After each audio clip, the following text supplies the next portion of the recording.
svakog savršenog dara nagraditelj Bog, od kojih za sve nas najveći je On.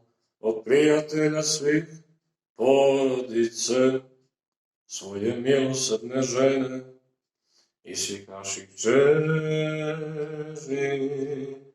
prirodne dobrote njene.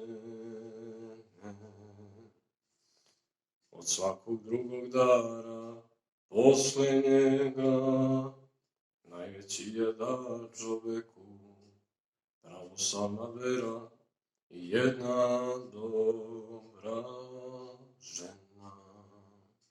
Od prijatelja svih porodice, neće tuđe žene i svih naših slabosti,